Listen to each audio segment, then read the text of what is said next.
पिछले साल जो हिंदुस्तान में G20 की मीटिंग हुई, मेलोनी हिंदुस्तान आई और हिंदुस्तान का ड्रेस पहना, इवन के हिंदुस्तान के गाने पे उन्होंने डांस भी किया मेलोनी ने।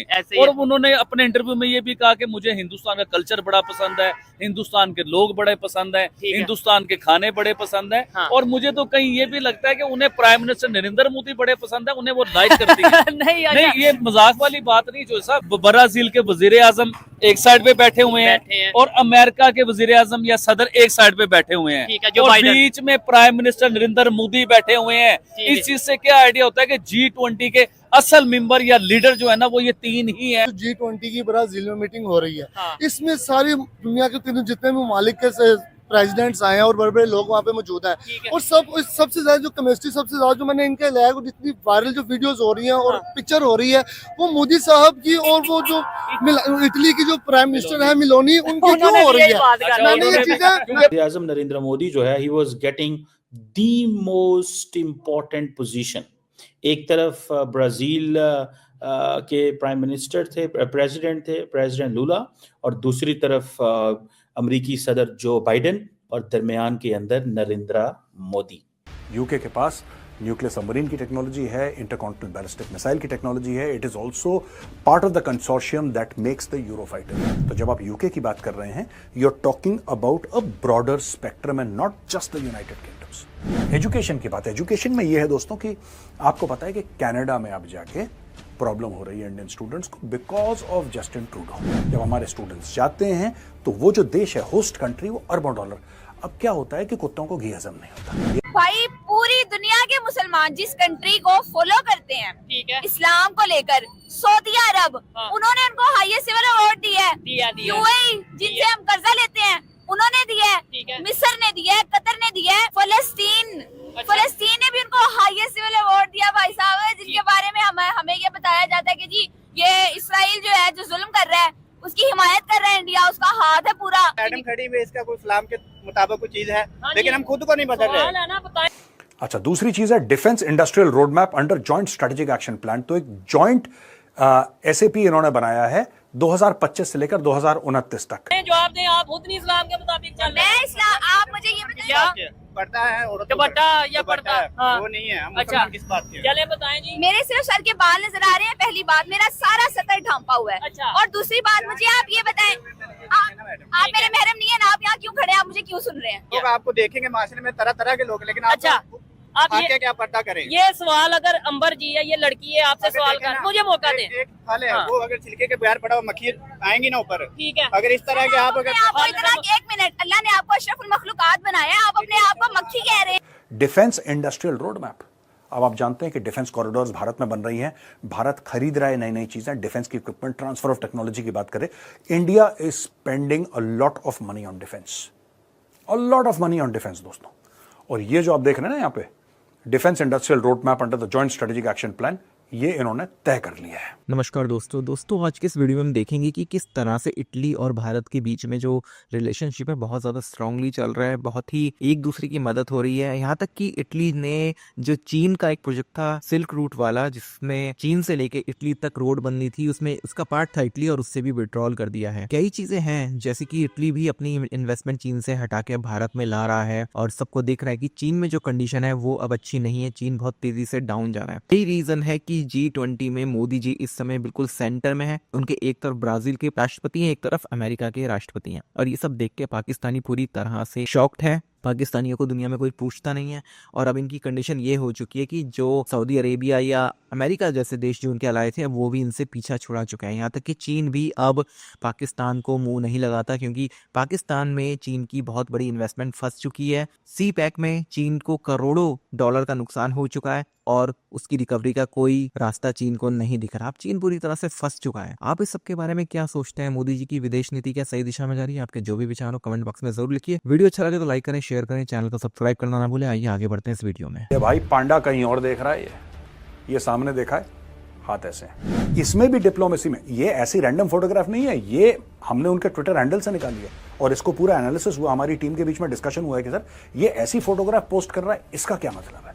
यानी कि ये बोल रहा है कि भारत के साथ हम पार्टनरशिप करेंगे, उससे यूके को बहुत ज्यादा फायदा है। वो कह रहा भाई यूके में नौकरियां मिलेंगी, प्रोस्पेरिटी बढ़ेगी। जैसे उसने ठुड्डा मारा था शी जिनपिंग को, जॉर्जिया मेलोनी ने भी ठुड्डा मार दिया शी जिनपिंग को। अडानी ने जो लिया बड़ा स्ट्रेटेजिकली इंपॉर्टेंट पोर्ट है जो कि गौतम अडानी ने खरीदा है। It's very very important, very crucial, very critical from a strategic perspective. Gita Gopinath IMF यही हैं जो साइन करती हैं तो पाकिस्तान को पैसा मिलता है, फिर पाकिस्तान शाम को बिरयानी खाता है। कि इंडिया के प्राइम मिनिस्टर ब्राजील G20 की मीटिंग के लिए मौजूद हैं। बड़ा वार्म वेलकम जो इंडिया के डायस्पोरा है, इंडिया की जो पब्लिक वहां पे रहती है, उन्होंने बड़ा वार्म वेलकम किया। नाइजीरिया ने अभी एक दिन पहले हाईएस्ट सिविल अवार्ड दिया। क्या कहना चाहेंगे, उनको इतना ऑनर या इतनी रिस्पेक्ट, क्या वजह है इसकी? अच्छा, नाइजीरिया का तो अभी मैंने ये न्यूज नहीं पढ़ी कि उन्होंने दिया है कि नहीं, ठीक है, लेकिन जितना कंपैरिजन करें तो क्या कहना चाहिए? क्यों करें कंपैरिजन? ये क्या हम सब पाकिस्तानी वो भूत सवार है, हर बात में हर चीज में हमने इंडिया के साथ कंपैरिजन करना है। नहीं, कंपैरिजन देखे ना, 78 साल पहले देखे, मेरी बात सुने। कंपैरिजन कह लें या उनका जिक्र कह लें, इसलिए बनता है। मैं हर एक को यही लॉजिक देता हूँ कि भाई हमने इकट्ठे सफर स्टार्ट किया, तो फिर आज हम कहें कि हम कंपैरिजन नहीं करेंगे। नहीं बनता। क्यों नहीं बनता? बिल्कुल नहीं बनता। और यार आप इतने सालों से यही कहानी सुनाई जा रहे हो, 78 साल पहले ये हुआ, 78 साल पहले हुआ। इन 78 सालों में किया क्या है वो भी तो देखे ना, कैसे कंपैरिजन बनता है? चलिए आप बता दें 78 सालों में हमने क्या किया, उन्होंने क्या किया। आप यही तो मैं बात कर रहा हूँ, आप बताएं ना मुझे। ठीक है, मैं बताती हूँ। मुझे ये बताएं 78 सालों में उधर कितनी दफा मार्शल लॉ लगा है और हमारी तरफ कितनी दफा लगा है? कंपैरिजन की आप बात करें, 78 साल में वो कितनी दफा IMF के पास गए हैं अपनी इकोनॉमी को स्ट्रॉन्ग करने के लिए, और हम गोद से ही नहीं निकल रहे उनकी। 78 साल में कि उनके जो प्राइम मिनिस्टर्स हैं उन्होंने कितने को असासे बाहर बनाए हैं, जाके कितने को बैंक अकाउंट बनाए हैं, कितनी प्रॉपर्टियां बनाई हैं। और भाई मेरा मुंह ना खुलवाएंगे, नहीं उनका तो नहीं पता। हाँ ये बात कह सकता हूँ कि 78 साल में हमारे जो प्राइम मिनिस्टर हैं उन्होंने लंदन में फ्लैट और बहुत सी ऐसी प्रॉपर्टीज दुनिया के दूसरे कंट्रीज में बनाई है। मोदी जो है वो ग्लोबल लीडरशिप से, जिसे वो कहते हैं ना रबिंग शोल्डर्स, शेकिंग हैंड्स, जब हम सोशलाइजेशन करते हैं, डिफरेंट फोरम्स में हम जाते हैं, डिनर्स होते हैं, वहाँ पे ज़ाहिर बात है सोशलाइजेशन जो वो होती है, आप एक लीडरशिप से मिलते हैं फिर दूसरे से मिलते हैं, या फॉर एग्जांपल वैसे भी किसी डिनर पे आप जाएं तो वहाँ पे आप डिफरेंट लोगों से मिलते हैं, कार्ड्स एक्सचेंज करते हैं, राब्ते पढ़ते हैं, एक दूसरे को जो है वो पैगाम देते हैं, गपशप मारते हैं। भारत के वज़ीर आज़म नरेंद्र मोदी जो है he was getting the most important position. एक तरफ ब्राज़ील के प्राइम मिनिस्टर थे, प्रेसिडेंट लूला, और दूसरी तरफ अमेरिकी सदर जो बाइडेन, और दरमियान के अंदर नरेंद्र मोदी। इतनी सेंट्रल पोजीशन जो है वो नरेंद्र मोदी को दी गई है। सो इट मींस कि एक तरफ साउथ अफ्रीका, मैं किसी और टॉपिक पे भी बात नहीं कर रहा, मैं सिर्फ और सिर्फ इस टॉपिक पे बात कर रहा हूँ, how much space Narendra Modi got at this global event. अभी उसकी जो कंटेंट है मैं उस पर नहीं जा रहा कि कंटेंट क्या हुआ, कैसे हुआ, this is something which we need to understand. इस चीज को समझने की जरूरत है कि कैसे, how we miss the boat, हमने इस बोट को कैसे मिस किया।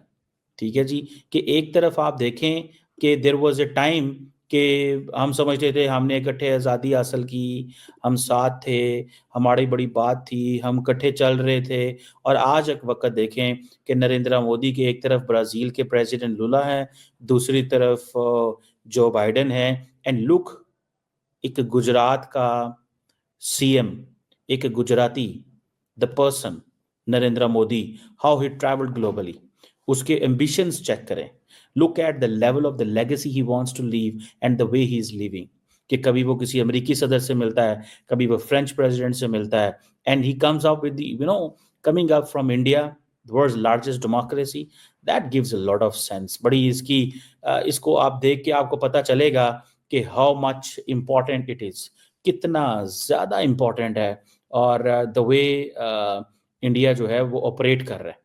आप देखिए कि कभी वो सिंगापुर के प्राइम मिनिस्टर लॉरेंस वोंग से मिल रहे हैं, जो बाइडेन जो कि जा रहे हैं उनसे मुलाकातें कर रहे हैं, देयर इज एवरीवन, हर कोई, जिसे कहते हैं ना कि the one who is important, Narendra Modi उससे गले मिल रहे हैं, हाथ मिला रहे हैं। ऐसा क्या हुआ कि पाकिस्तानी जो लीडरशिप है इट कुडंट मेक इट्स वे। पाकिस्तान की लीडरशिप अपना रास्ता, अब देखें ये प्राइम मिनिस्टर अल्बानीज़ हैं जिनसे नरेंद्र मोदी हाथ मिला रहे हैं, हंस रहे हैं ऐसे जैसे पता नहीं कोई आपने मल्ले का यार है, गुजराती बोलने वाला वजीर आज़म हो ऑस्ट्रेलिया का। No, he speaks English absolutely, वो इंग्लिश बोलते हैं।